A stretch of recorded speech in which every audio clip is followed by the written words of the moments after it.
Hello, all. Welcome back to Melon and Madam. Hopefully, you are having a great lunch and you are eating something good. I am on my way to Chipotle. On your way in, please make sure that you subscribe, like, and of course, share.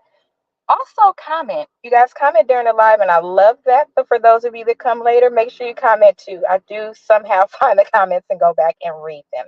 So, hopefully, you are having an amazing hump day. And for those of you that can God approved hump. Enjoy it. And for those of you that can't, like the rest of us sinners when we were sinners, I'm married now. I'm not, not sinning for that anymore. But I got some other ones. We keep it real around here. Have a great hump day. So let's get started. First thing we are going to start with is I am going to share this video because Tubi don't have no damn sense. And then we're going to talk about what things look like when people quote unquote steal your stuff and why sometimes it's not a big deal because what God has for you is for you. So come on in, enjoy your lunch, and let's get started. Here we go. It's like your pictures. I am so relieved. Ooh. Wow, you're stunning. We can go ahead and delete these dating apps. It's a pregnancy test. I don't know what it is, but I don't know. Just it's always something wrong. Why is it always something going wrong? I'm down here at the office with my wife. I'm trying to get in the building. I don't have my key with me. I don't think he lied to me about anything else. This man, daily, I'm talking every morning, has been on the phone talking to you. Jess, bro, say hey. I don't know if you're gonna stay or leave, but I can honestly tell you, he's not gonna change. My birthday, I really? don't care about your birthday. Okay. Wait a minute, what? But I don't trust your judgment in men sometimes. Hey, tell my wife we can talk to her. I've been finding out so much about this man that is not true. Like, who the fuck did I marry? Let me tell y'all. So, first of all, everybody and their mama is eating off Arisa. What I would say is at least they could have called her out, named her, inspired by, tagged her in it, because I would say we have a certain responsibility to each other. Number one, is it's Women's Month, so you should have did it because she's a woman. But second, first of all, she is a ethnic woman. And if you were going to steal her story, because it is stealing, and I hope she has intellectual property or something in place. And I hope that by putting it on the internet, because sometimes putting something into place or putting it out electronically does offer some type of protection depending on where you are, the level of it. But I hope she looks into that. But either way, I think they should have at least acknowledged her and thanked her. They are no bit better than BMW to me at this point. That is my opinion. What I can also say is it's more than one slice of bread on a shelf. And whether they took what she offered in her mini series or not, they still don't have all of the details because it sounds like with Legion, and if you have ever been in this type of relationship or friendship with somebody or co-worker, whoever it is, it's this type of person, baby, baby, it's every day. It is something every day. She has highlighted things, but even if you are following her on any of her pages, there are updates that she gives, and new things have come out because you have to also realize that all of the updates, all of the series that she gave was before certain people came out the way that they came out, like the new girlfriends, the ex-wife, family members. There have been additions to this story. With those additions, if you have paid attention, she has been really smart as well. And she has stopped giving those updates. Really smart. She's been signed to the CAA. I'm sure that was a part of the deal that you no longer provide those type of updates. But just to be clear, being the true storyteller that she is, I think she posted one today about going through TSA and something happened. And because she is a storyteller, um, you can listen to her, talk about anything, just like any other good content creator. You'll listen to their stuff because you like their work and you like the way that they deliver their work. We all follow the people that we like, right? So is this a real threat to her? Of course not, because it's their rendition of what she said. But they don't know everything. They cannot deliver the passion in it, anything like that. Their ad libs, they went on the desperate side from the beginning. That was cute, real cute, but it's typical. I personally wouldn't watch it because it's too typical. I want to hear it directly from the person, kind of like a Lifetime story. When a Lifetime story comes out, or any documentary or anything like that, I gravitate towards those because those include the actual people involved. And what I like to learn things, right? And I like to know, well, what made you think this way? Why did you do this particular thing? Because I'm a true Aquarius and I'm a woman. I like more details. The only person that can provide details to any incident or anything like that is the person that went through it. So nobody can explain her experience the same way as when she went through it. Nobody can provide those additional details because we can't really believe that her recapping a day or incident. Some of them went into multiple sessions, maybe two, not usually three, right? So do you really think that a whole day or a whole um, category, episode, chapter in her story really fit into that amount of time? Absolutely not. This girl could create a whole series. She could break it down into different segments. And with the knowledge that she has now, it makes some of those pieces fit in the questions that she has. So let me share now. Let's see, I'm parking now. Okay, let me share now. Let's start with episode, category, segment, whatever. You get it. 49. So in 49, for a recap for 48, we know that that is when the car was repossessed out of her driveway because he left it there. He was arrested. That case was closed and removed because the warrant was closed. It was already out or whatever. So he is going to be coming home. But what he is going to be coming home to is not his car. And then as well, not his stuff anymore, because remember, she was moving and you left your property blocking my garage. Probably should have thought about that. Anyway, so in 49, she is starting over and he actually calls to, no, this is, when did she say? This is in August of 2021. That's where we are.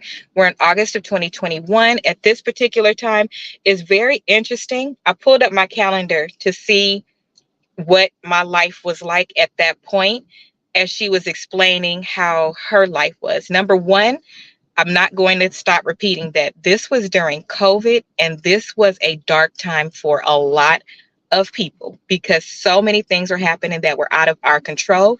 And if you were in one of those states that was really locked down and a lot changed, it was like a whirlwind. It was almost like walking around and watching yourself, but it was so many things happening. So I know that if you go back and listen to some of my videos, you'll hear me talking about a lot of things that I was going through at that time, but one of them, until it closes, I'm not comfortable sharing the story because you want to respect other people, right? Even if your story is yours, because it includes other people, it's respectful and a good idea to ensure that you care about other people. It just is. It's better for you and it's better for the outcome of whatever decision that you make. Because once you put something out, you can't take it back. And if you notice in her story, the thing that is most commendable is she did not, it was about her. Yes, she shared her experience, the different things that he did that impacted her, but it was never Black men are horrible. I'll never get married again. I don't want love. I hate life. Woe is me. It was none of those things. So at this particular time, one of his friends reached out to her to collaborate his story because he asked to move in with this particular friend because he was pillow to post. He obviously did not have a job, and that is not why he came back to the state that they resided in, Georgia. It was because he needed help. Okay.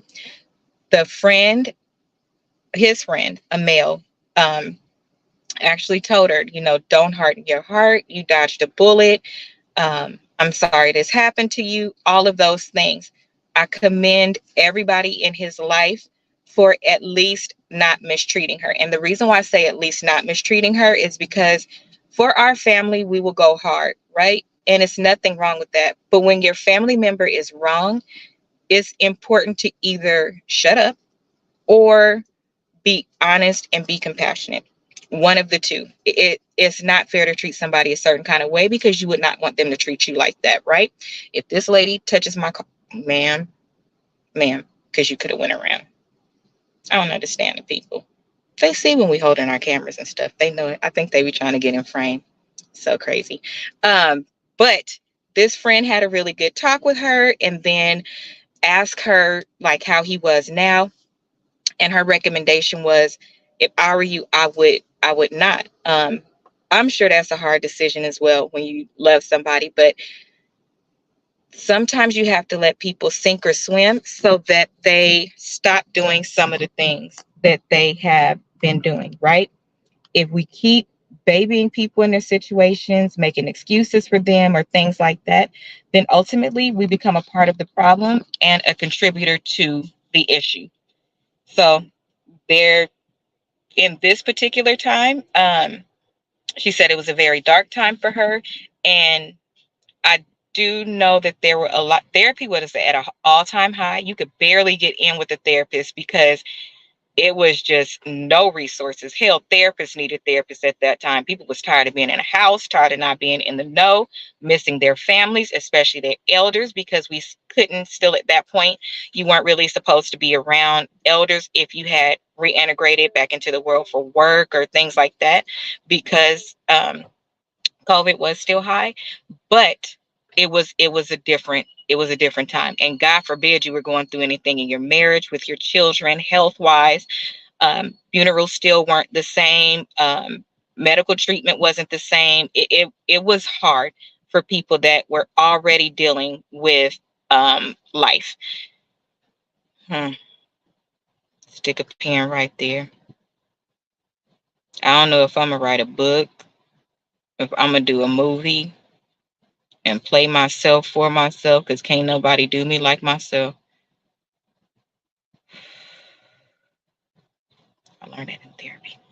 So in episode 50, I am actually going to play what she said because I want to dissect it a little bit. So here we go.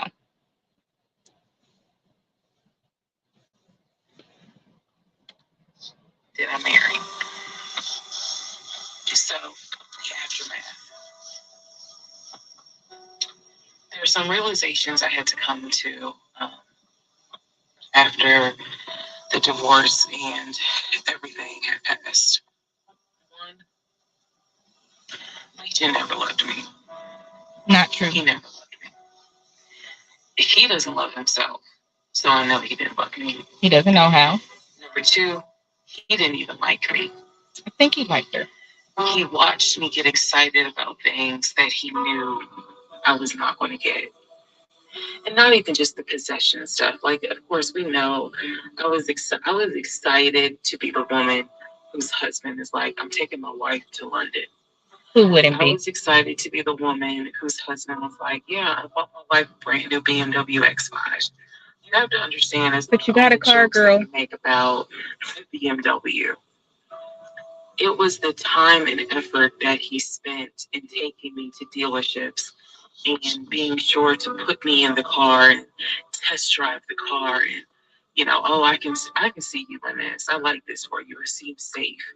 It was the effort to really make me believe that he was going to get this. He believed it.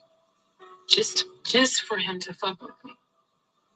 He was sick. In taking me to all these homes, to see my face light up as a woman who grew up on welfare, to be able to walk into these 4 and 5 bedroom homes, knowing that he didn't have any money to buy it. Imagine if he had just been honest and said, hey, I like in my free time to go to open houses and just see how the other people live. Imagine if he had just said that. If people could just tell the truth. Wasting not only my time, but the wasting the time of the realtors who did nothing wrong. There's a level of cruelty to my ex-husband for sickness that I had never experienced before. And God knows I pray I never experience it again.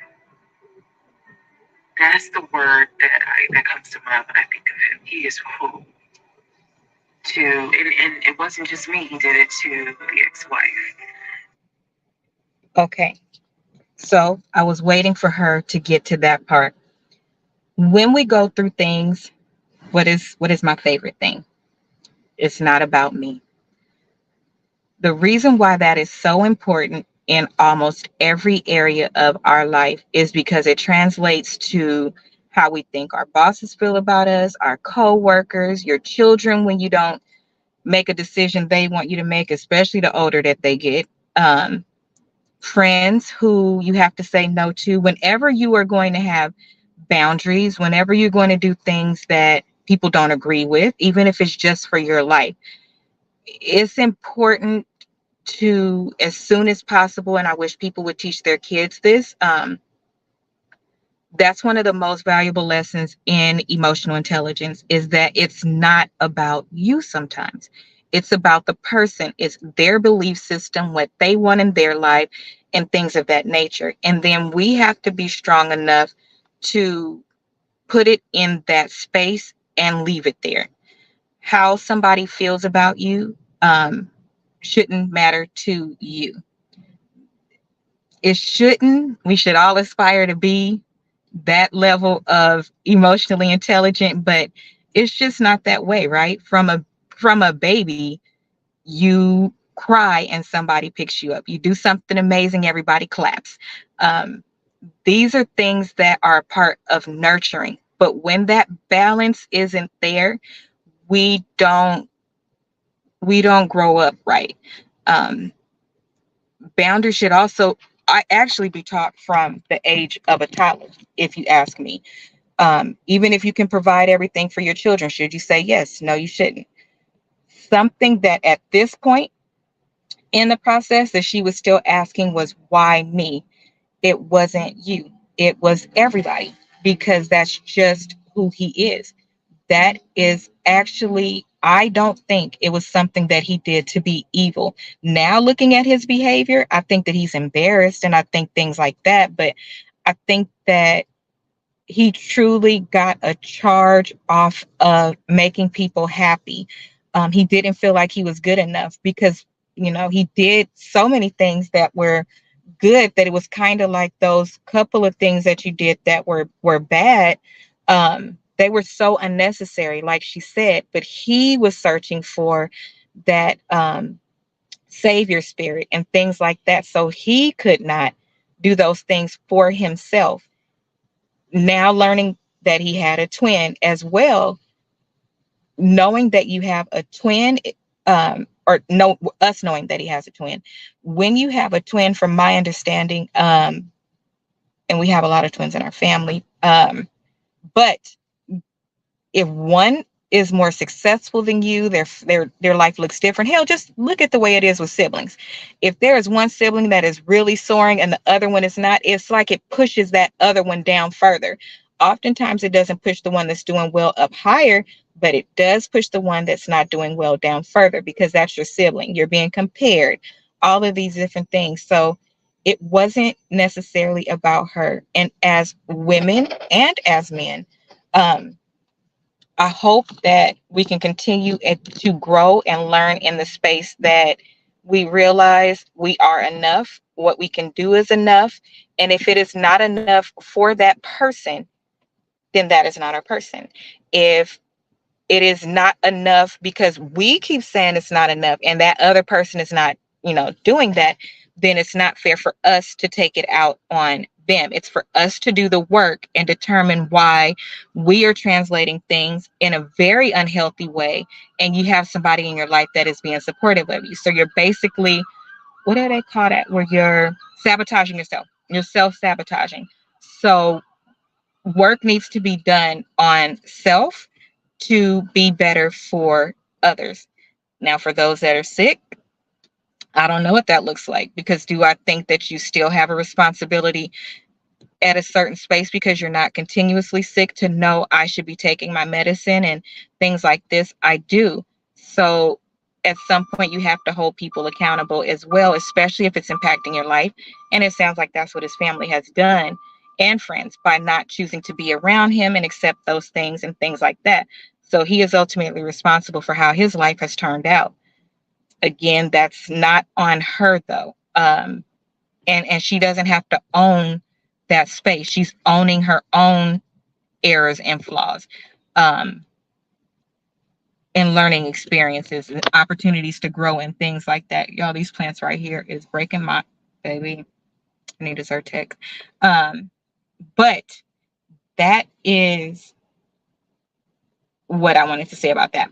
Then in episode 50, which is where we will end, child, he didn't start looking for her. So he didn't start calling the job. And at this point, remember, she's at a new job, but at this job, I'll say one thing about Southern places or where it's a little more ethnic. Baby, listen, if you call me and ask me for even a coworker, I'm act like the FBI. Who is this? What you want? I'm gonna respect you, but I'm a gatekeeper. I am, because I'll filter the information and give it to the other person, but I will not give them your information and directly connect you. And they didn't. So he was looking for his 2 totes that was in the car. She, of course, does not have them. And I believe he was looking for something that was initially in the house as well. But the friend was like, hey, so that he could stop reaching out to you like this, her phone number changed, her location changed. He can only do it on social media and continue to call her job. She reached out to him written and let him know, don't contact me anymore. Revisit your divorce paperwork that says anything that's in my possession is mine and I have the right to do whatever I want to with it, but basically leave me alone. And that is the actual last time that she heard from him. So we will end there today. I am going to get a taco from Chipotle, and I hope that you are enjoying your lunch. I look forward to talking with you again either Thursday or Friday. Sometimes I get in busy seasons at work and I can't go live like I would like to. But let me see. I'm a small business owner of a couple of businesses. Of course, I still have a real job so I can pay for them. Oh my goodness. But that's for it for me today. Everybody make sure you subscribe, like, and share. I enjoy sharing lunch with you. And now I am going to eat. Make sure you comment below and have a nice day. Goodbye.